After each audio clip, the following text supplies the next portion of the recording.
A favor o en contra del aborto, religioso o ateo, capitalista o socialista. Desde hace mucho tiempo hasta la actualidad han existido este tipo de etiquetas referentes a las ideas de las personas, con múltiples maneras de encasillar a cada uno de nosotros en la izquierda o la derecha, siguiendo una metanarrativa fruto de la historia humana, en donde de cierta manera, cada una de las personas se han decidido de forma subjetiva por ciertas ideas, emociones y creencias específicas. A esto lo conocemos como ideologías.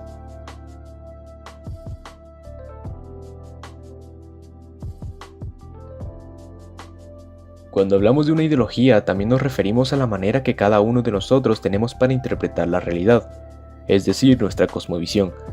En la actualidad, el tema del feminismo, del progresismo o de la justicia social está entre comillas muy de moda.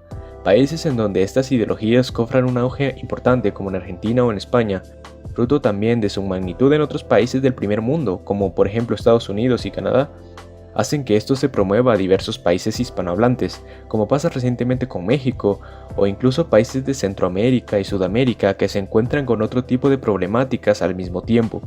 Entonces hay que plantearse algo importante: ¿hasta qué punto estas ideologías pueden causar daños en la propia sociedad o en las personas? Para entender el problema, primero hay que conocer la raíz de las ideologías en la psique humana. La cognición y las neurociencias han evidenciado que las ideologías o las ideas en general son fruto de una red de relaciones neuronales en continuo cambio. Esto hace que, de una forma u otra, no existan formas fijas e inmutables de ver la realidad. Es entonces que cognitivamente podemos entender que las personas adquieren una ideología según cuánto ésta se adapta a sus experiencias, sus objetivos y sus intereses. Además, científicos del University College de Londres en Reino Unido han identificado una estrecha relación entre el grosor de dos áreas de materia gris del cerebro y la ideología política. En concreto, sus análisis con imágenes de resonancia magnética muestran que las personas que se declaran conservadoras o de derechas tienen mayor grosor en los tejidos de la amígdala cerebral, el área encargada de procesar las emociones, mientras que las personas con ideologías de izquierda suelen tener más pronunciada la corteza cingulada anterior, un área ligada con la toma de decisiones y la anticipación.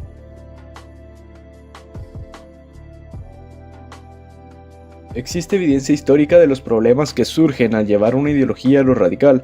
Sin ir más lejos, la Segunda Guerra Mundial puede considerarse como una de ellas. Rafael del Águila, en su libro Críticas de las ideologías, señala que estas tienen ámbitos de riesgo extremo que pueden ser causa de exterminios masivos, terrorismos nacionalistas o fundamentalistas, etc. Siendo realistas, la sociedad ha evolucionado mucho desde estos trágicos sucesos. Hoy en día, la posibilidad de que existan problemas de esta magnitud es inverosímil, al menos en los países de Occidente, no siendo igual en los países de Medio Oriente, en donde la Guerra Santa surge como producto de lo mismo y, a su vez, diversos actos terroristas en más países. Así, evidentemente no nos deja exentos de problemas, tanto en la dimensión social, como hemos visto, y la dimensión individual.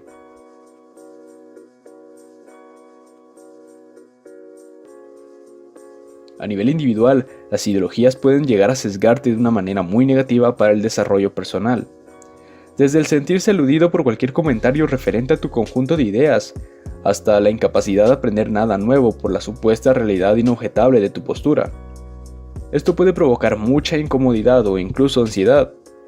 Las relaciones de una persona bastante atrapada por una ideología pueden verse afectadas e incluso puede llegar al punto de un aislamiento social. Esto crea prejuicios negativos respecto a terceras personas que no comparten la manera de pensar, provocando una visión dicotómica de los demás individuos. ¿Qué quiere decir esto? Que vemos el mundo como una narrativa entre buenos y malos, muy similar a uno de los síntomas del trastorno límite de personalidad o borderline.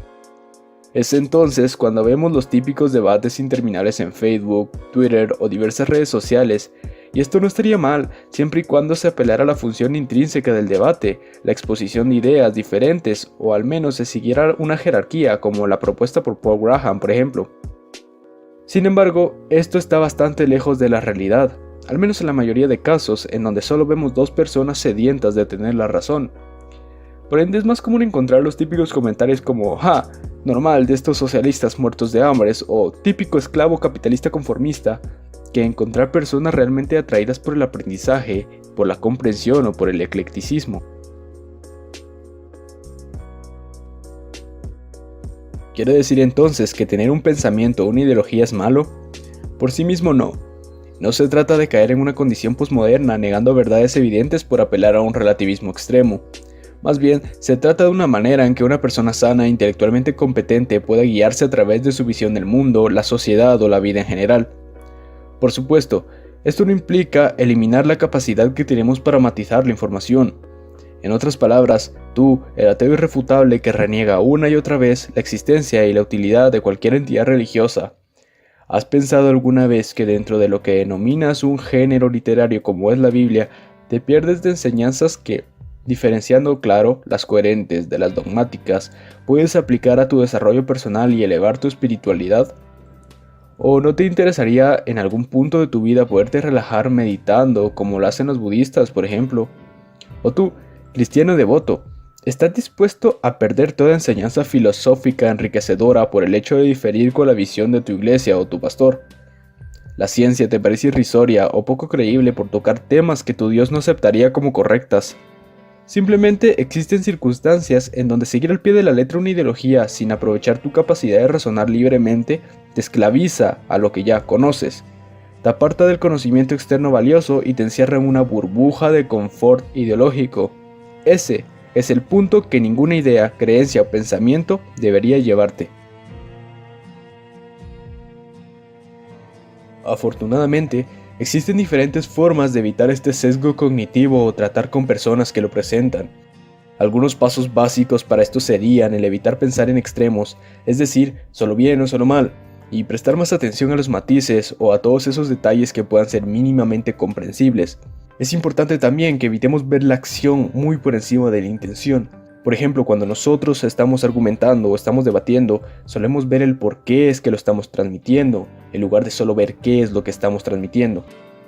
Intentar comprender el contexto de la otra persona es bastante importante para ponernos en su lugar, no simplemente ver que es una persona equivocada, sino comprender en realidad por qué es que esa persona quiere que yo reciba esa información. Y posiblemente más importante, no mostrarse reacio o evitar adquirir conocimientos de otro individuo por el simple hecho de no compartir tus creencias. Si hay algo valioso aprender en la vida es que todos tenemos algo para compartir y que de todos se puede aprender algo nuevo. Incluso hacerte ver las cosas de una manera que antes no podías ver, sin implicar esto el manipular tu perspectiva. Es importante reconocer que más efectivo es el visitar a un profesional para ayudar con estos problemas cuando se presentan de manera antipática o antisocial, que no es lo mismo que asocial. Por ende, el reconocimiento de tener algún pensamiento algo radical siempre empieza en uno mismo.